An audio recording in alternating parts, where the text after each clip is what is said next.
Les voy a contar un cuento, pero es necesario para eso irnos a otro lugar. ¿Y cómo lo vamos a hacer? Vamos a contar hasta 3. 1, 2, 3. ¿Ven? ¿Ven lo que dicen eso de que la lectura nos hace viajar por mundos diferentes y de un lugar a otro? Pues eso es lo que ha pasado. Por eso hemos llegado desde la biblioteca hasta aquí, hasta el Pinar de Tamadaba. ¿Y por qué? Porque les voy a contar un cuento, les voy a narrar una historia que habla de este pino que tengo aquí detrás. Se titula La leyenda del viejo pino. Antes, los árboles podían elegir en dónde crecer. El bosque les había otorgado el poder a los viejos pinos de plantar sus semillas en cualquier lugar de su dominio. Era una manera de compensarles. Era una manera de compensarles porque el bosque sabía que luego permanecerían el resto de sus vidas en ese mismo lugar.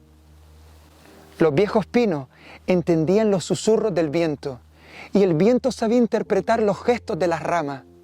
De esa manera se comunicaban los pinos con el viento. El árbol dejaba caer sus piñones maduros que liberaban la semilla.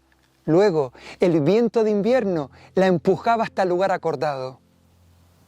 Al pino se le asignó una ráfaga que giraba de manera irregular, que soplaba de manera intermitente y que silbaba en otros tonos, a veces mayores, a veces menores, otras veces en tonos disonantes y otras aumentadas una novena o una séptima.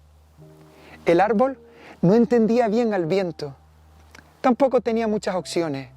Era la ráfaga que el bosque le había otorgado y eso no se podía cambiar. Igual que no podía renunciar a su corteza o cambiar sus raíces, de la misma manera no podía cambiar al viento que le había tocado.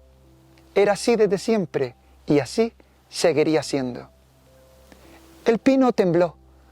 Una piña cayó, golpeó bruscamente el suelo. Una semilla madura se asomó entre los piñones. La ráfaga escuchó las ramas del pino y sopló para llevar la semilla a una zona rocosa. El árbol protestó. No le gustaba el lugar para su semilla.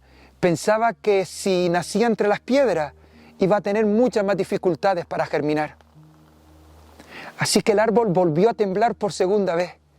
Una piña volvió a llegar al suelo y otra semilla se liberó. El viento escuchó a las ramas y volvió a soplar.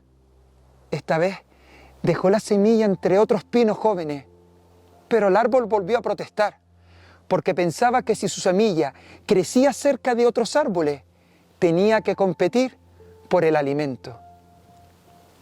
Por tercera vez, el árbol agitó sus ramas y otra piña volvió a caer y dejó volver a liberar otra semilla, que la ráfaga del viento empujó, esta vez hasta un lugar elevado, yermo, vacío y solitario. Las ramas del pino se agitaron enérgicamente.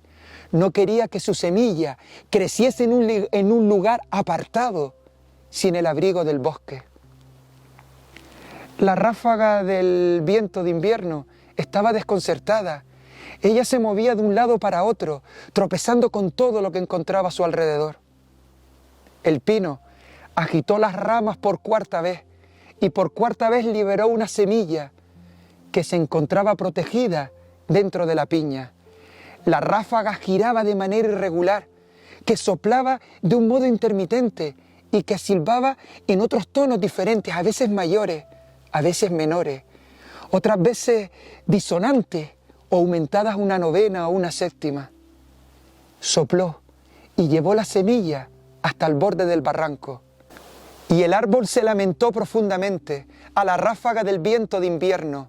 Tampoco le gustaba el lugar elegido.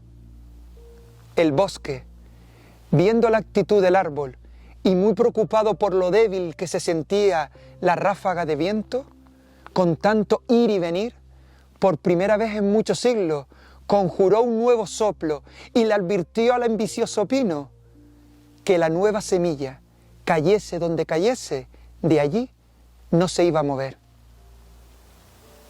Esta vez, la semilla se plantó en una zona rocosa, cerca de un acantilado, en una zona donde los vientos arrecian con fuerza.